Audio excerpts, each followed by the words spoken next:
اللہ علیہ وسلم تشریف لے گئے.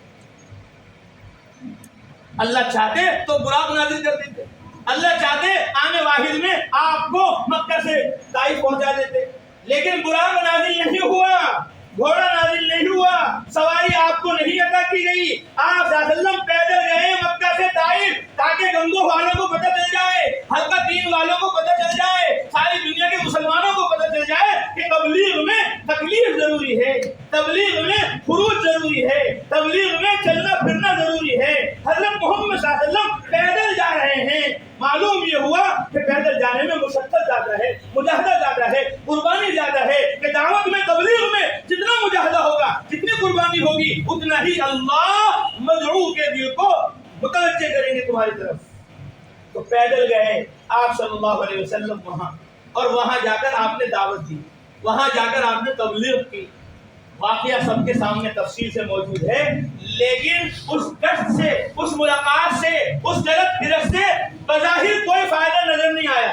جیسے آج نظر نہیں آتا بہت سارے لوگوں کو, ابھی تم جماعت مل جا رہے, جوڑ کر رہے, مشورے کر رہے, تعلیمیں کر رہے, کیا فائدہ ہوا تبلیغ کا, ہمیں دکھاؤ. ہمیں تو کچھ نظر نہیں آ رہا تبلیغ کا فائدہ. جیسا تھا ماحول ایسے کا ایسے ہی ہے. کیا فائدہ ہے گشت کا, کیا فائدہ ہے ملاقاتوں کا, کہ ہمارے ذمے فائدہ نہیں ہے, ہمارے ذمے نتیجہ نہیں ہے. نتیجہ تو اللہ نے نبیوں کے حوالے بھی نہیں کیا, نبیوں سے بھی کہا انک لا تہدی من احببت ولکن اللہ یہدی من یشاء. آپ جسے چاہیں اسے ہدایت نہیں دے سکتے, ولکن اللہ یہدی من یشاء, اللہ جس کو چاہیں گے اسے ہدایت دیں. ہدایت ہمارے ذمے نہیں, نتیجہ تو اللہ کے حوالے ہے. اللہ چاہیں گے تو اثر ہو جائے گا, اور نہیں چاہیں گے تو نہیں ہوگا. لیکن یہ نہیں کہ تبلیغ کا اثر نہ ہو, دعوت کا اثر نہ ہو, اور مجاہدے کا اثر نہ ہو. مولانا الیاس صاحب رحمۃ اللہ علیہ, اللہ ان کی قبر کو نور سے منور فرمائے, فرماتے تھے تم گشت کرو گے محلے میں, تم گشت کرو گے گاؤں میں, تم گشت کرو گے اپنے علاقے میں, اللہ امریکہ کا باطل ختم کرے گا, افریقہ کا باطل ختم کرے گا. برف وہاں پڑے گا اور ٹھنڈ یہاں ہوگی, محنت یہاں ہوگی اور اثر وہاں ہوگا. حضرت محمد صلی اللہ علیہ وسلم نے محنت وہاں کی طائف میں, اور اس کا اثر مولانا الیاس صاحب فرماتے تھے تم تبلیغ کرو, اللہ تمہاری تبلیغ کا, تمہاری دعوت کا اور تمہاری جلد پھرت کا اثر وہاں ڈالیں گے جہاں تمہارا خیال اور گمان بھی نہیں جائے, جہاں تم سوچ بھی نہیں سکتے, تمہاری تبلیغ کا اثر وہاں ہوگا.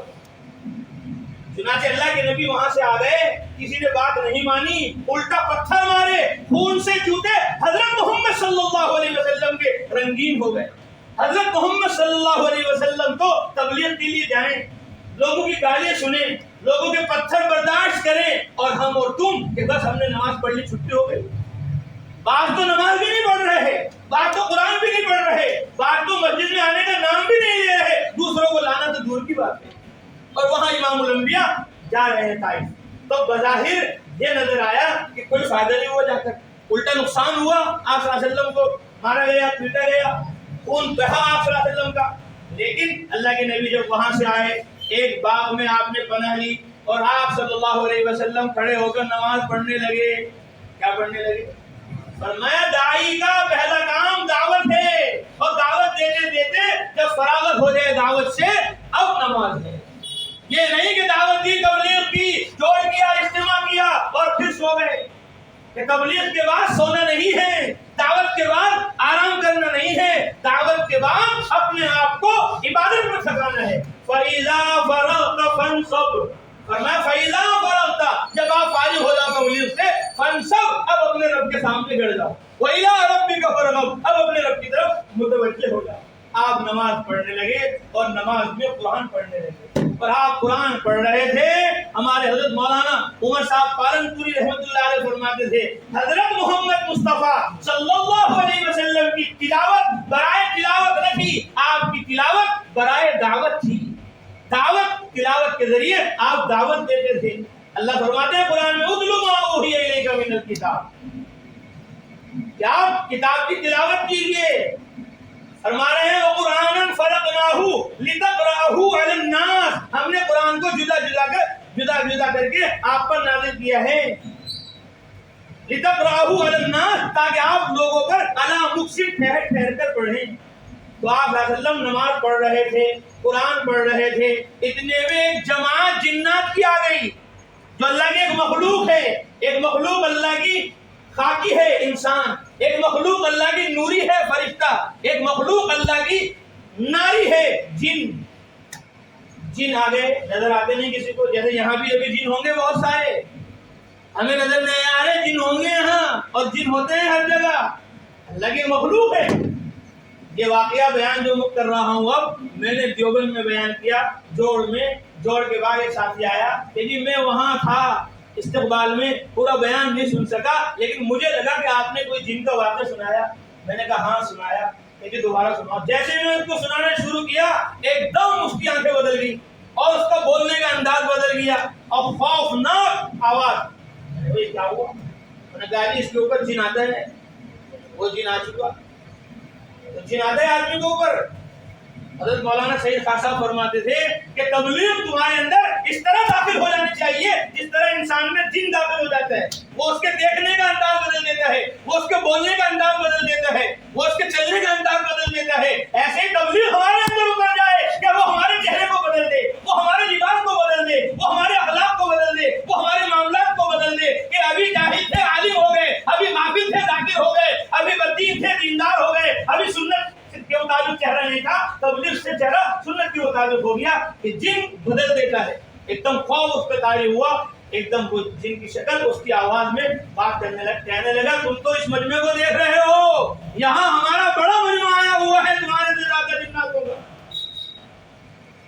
جنات وہ نظر نہیں آتے کسی کو، کہا تمہارا مجمع تو تھوڑا ہے، ہمارا مجمع زیادہ ہے یہاں اجتماع میں، دیوبند میں، مرکز میں۔ اچھا، تو وہ جن آ گئے، نظر نہیں آئے۔ اللہ کے نبی قرآن پڑھ رہے ہیں، قرآن میں اللہ فرما رہے ہیں 26ویں پارے میں وَإِذْ صَرَفْنَا إِلَيْكَ نَفَرًا مِنَ الْجِنِّ يَسْتَمِعُونَ الْقُرْآنَ فَلَمَّا حَضَرُوهُ قَالُوا أَنصِتُوا۔ جنات کی ایک جماعت کو اللہ نے متوجہ کر دیا اللہ کی طرف، اور آپ کو خبر بھی نہیں، آپ قرآن پڑھ رہے ہیں، نماز پڑھ رہے ہیں۔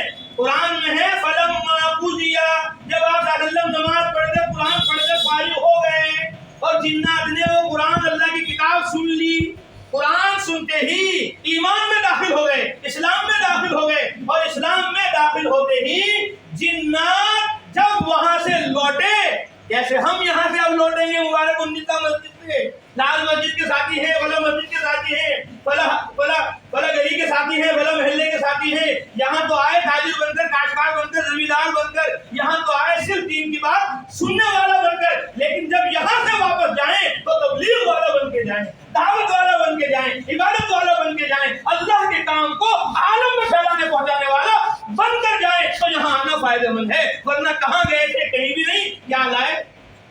کچھ بھی نہیں۔ قرآن میں ہے، اللہ فرما رہے فَلَمَّا قُضِيَ، جب آپ نماز سے قرآن سے فارغ ہو گئے، وَلَّوْا إِلَىٰ قَوْمِهِم مُنذِرِينَ، وہ سارے جنات، وہ سارے جن بھوت سن کر خدا کا قرآن، مسلمان ہو کر وَلَّوْا إِلَىٰ قَوْمِهِم، اپنی قوم میں لوٹے، منذرین، مبلغ بن کر، داعی بن کر، اپنی قوم کو ڈرانے سمجھانے والا بن کر، اور جاتے ہی انہوں نے اپنی قوم کو تبلیغ کی۔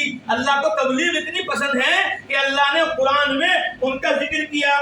جنات نے فوراً اپنی قوم کو جاتے ہی کہا یا قومنا اجیبوا داعی اللہ، پہلے تو انہوں نے کہا انا سمعنا قرآنا عجبا یہدی، ہم نے قرآن سنا عجیب جو ہدایت کی رہنمائی کر رہا تھا، فآمنا بہ، ہم ایمان لے آئے اس پر۔ اب ایمان لانے کے بعد کیا کام ہے ہمارا؟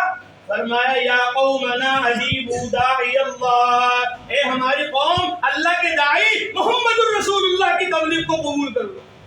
یا قومنا اجیبوا داعی اللہ، اے قوم اللہ کے داعی کی بات مان لو، ایمان لے آؤ، فآمنوا بہ، اللہ پر ایمان لے آؤ، یغفر لکم من ذنوبکم، اللہ تمہارے گناہوں کو معاف کر دیں، وَيُجِرْكُم مِّنْ عَذَابٍ أَلِيمٍ، اور تمہیں دردناک عذاب سے بچا لیں گے، وَمَن لَّا يُجِبْ دَاعِيَ اللَّهِ فَلَيْسَ بِمُعْجِزٍ فِي الْأَرْضِ، اور یاد رکھو جو اللہ کے داعی کی دعوت کو قبول نہیں کرے گا وہ اللہ کو دھرتی میں ہرا نہیں سکتا، جہاں بھی ہوگے وہاں اللہ تمہیں عذاب دے گا، آسمان اور زمین سے کہیں نکل کر نہیں بھاگ سکتے تم۔ اگر تم نے مان لیا تو کامیاب، نہ مانے تو اللہ کی پکڑ سے تمہیں کوئی نہیں بچا سکتا۔ جنات نے دعوت دی، اس نے دعوت دی، ایک جوڑ میں آتے ہی، ایک قرآن سنتے ہی، وَلَّوْا إِلَىٰ قَوْمِهِم مُنذِرِينَ، وہ 2 گھنٹے کی نماز نہیں تھی، وہ 2.5 گھنٹے کی نماز نہیں تھی، وہ 1 گھنٹے کا بیان نہیں تھا، مختصر نماز کو سن کر، قرآن کو سن کر وہ کیا بن گئے؟ داعی بن گئے اور اپنی قوم میں لوٹ گئے۔ یا قومنا اجیبوا داعی اللہ، اپنی قوم کو بھی دعوت دے رہے ہیں۔ اور حضرت محمد صلی اللہ علیہ وسلم کو خبر بھی نہیں، آپ صلی اللہ علیہ وسلم کو پتہ بھی نہیں، اور تبلیغ کہاں پہنچ گئی؟ ارے کہاں پہنچ گئی؟ جناتوں میں۔ وہ تبلیغ والے بن گئے، دعوت والے بن گئے، اور اللہ کے نبی کو خبر نہیں۔ مولانا الیاس صاحب فرماتے تھے تم یہاں تبلیغ کرو گے اور تبلیغ کا اثر وہاں ہوگا جہاں کی تمہیں خبر بھی نہیں ہوگی۔ اللہ کے نبی کو خبر نہیں ہوئی، اللہ نے پوری سورت نازل فرما کر آپ صلی اللہ علیہ وسلم کو کارگزاری سنا دی۔ کیا سنا دی؟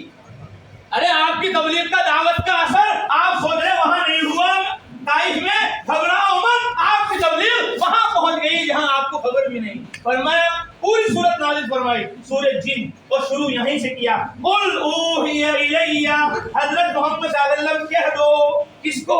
یہ نہیں فرمایا کس کو۔ علماء فرماتے ہیں جب یہ نہ بتایا جائے کس کو کہو تو مطلب یہ ہے سب کو کہو، قل کہہ دیجئے کس کو؟ مبارک النساء کی مسجد میں آنے والے سارے حلقتین کے مسلمانوں کو۔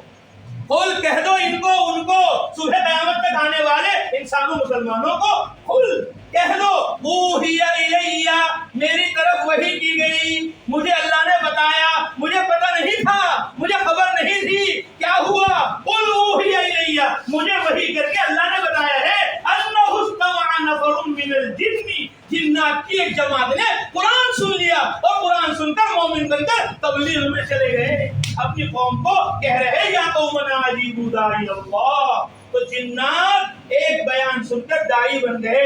ہم بھی اگر آج کے اس جوڑ سے، آج کی اس کارگزاری سے داعی بن گئے اور روزانہ مسجد میں مشورہ، ملاقات اور تعلیم اور دیر دور اندرون بیرون کا سفر کرنے کا جذبہ ہمارے اندر پیدا ہو گیا تو سمجھو یہ کہنا سننا یہ کارگزاری فائدہ مند ہے، نفع مند ہے۔ تو ہم بھی اسی طرح جس طرح حضرت محمد صلی اللہ علیہ وسلم نے دعوت دی، صحابہ نے دعوت دی، ہمیں بھی دعوت دینی ہے۔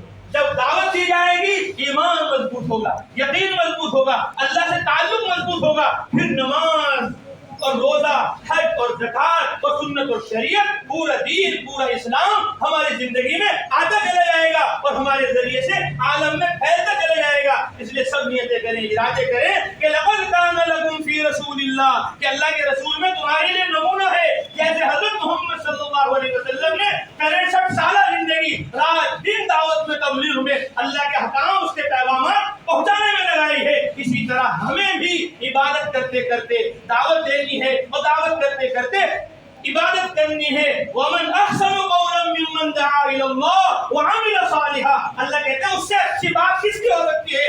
دعا إِلَى اللَّهِ، جو اللہ کی طرف دعوت دے، وَعَمِلَ صَالِحًا، اور نیک عمل کرے، وَقَالَ إِنَّنِي مِنَ الْمُسْلِمِينَ، اور کہے میں مسلمانوں میں سے ایک مسلمان ہوں۔ یہ تبلیغ دعوت سارے مسلمانوں کا کام ہے، سارے ایمان والوں کا کام ہے، سب کی مشترکہ ذمہ داری ہے۔ خدا نے قرآن میں صاف کہا یا ایھا الذین آمنوا ادخلوا فی السلم کافہ، مسلمانوں اسلام میں پورے پورے داخل ہو جاؤ، آگے دیکر آگے بٹیر نہ بنو کہ جوڑ ہے، اجتماع ہے مبارک النساء مسجد میں تو سب نے عشاء کی نماز پڑھ لی اور جوڑ ختم ہو گیا، سب فجر میں غائب ہو گئے، سب ظہر میں غائب ہو گئے، سب مغرب عشاء میں غائب ہو گئے، چلے میں گئے تو نماز پڑھ رہے اور چلے سے آئے تو نماز چھوڑ دی۔ نہیں، ادخلوا فی السلم کافہ، جیسے آج تم نے مسجد کو بھرا ہے ایسے ہی پانچوں نمازوں میں مسجد کو بھرو، ایسے ہی پانچوں نمازوں میں مسجد کو آباد کرو۔ جیسے تم نے ابھی تبلیغ کی دعوت کی بات کہی اور سنی ہے، اسی طرح رات دن اس کہنے سننے کو اپنا مشغلہ بناؤ۔ قل هذه سبیلی ادعو الی اللہ، کہہ دو محمد صلی اللہ علیہ وسلم میرا راستہ یہ ہے، میں اللہ کی طرف دعوت دیتا ہوں، یہ میرا کام ہے، یہ میرا مقصد حیات ہے، یہ میری مقصد زندگی ہے، مجھے اسی لیے اللہ نے دنیا کے اندر بھیجا ہے کہ میں اللہ کے بندوں کو اللہ کی طرف بلاؤں، عبادت بھی کروں، دعوت بھی دوں۔ حضرت محمد صلی اللہ علیہ وسلم نے عبادت بھی کی، دعوت بھی دی، اور مکہ المکرمہ 11 وطن چھوڑ کر پیدل طائف گئے، 11 وطن مکہ چھوڑ کر مدینہ منورہ گئے۔ کیوں گئے مدینہ منورہ؟ مدینہ منورہ تجارت کے لیے نہیں گئے، زراعت کے لیے نہیں گئے، کاروبار کے لیے نہیں گئے، مدینہ منورہ تبلیغ کے لیے گئے۔ اس کے لیے گئے بولو، تبلیغ کے لیے گئے۔ خود فرما رہے من ینصرنی من یاوینی، کون ہے جو میری مدد کرے، کون ہے جو مجھے ٹھکانہ دے، حتی ابلغ رسالت ربی، تاکہ میں اپنے رب کے احکامات کی تبلیغ کروں. وَلَهُ الْجَنَّةُ, جو میری دعوت میں میرا ساتھ دے گا اس کے لیے جنت ہے. تو مدینے والے آئے, انہوں نے کہا جی ہم آپ کا ساتھ دیں گے, آپ مدینہ منورہ میں آ جائیے. تو 500 کلومیٹر دور مدینہ منورہ حضرت محمد صلی اللہ علیہ وسلم تشریف لے گئے, اور پھر وہاں جا کر مدینے میں آرام نہیں کیا, مدینے میں محنت کی. راہ خدا میں نکلے, 4 مہینے کے لیے نہیں, 40 دن کے لیے نہیں, 3 دن کے لیے نہیں, 2.5 گھنٹے 8 گھنٹے کے لیے نہیں, حضرت محمد صلی اللہ علیہ وسلم راہ خدا میں نکلے جان دینے کے لیے. یہ 4 مہینے چلے یہ تو قریب کرنے کے لیے ہیں, ورنہ 4 مہینے چلنا یہ اللہ کا مطالبہ نہیں. اللہ کا مطالبہ تو یہ ہے ان اللہ اشتری من المؤمنین انفسهم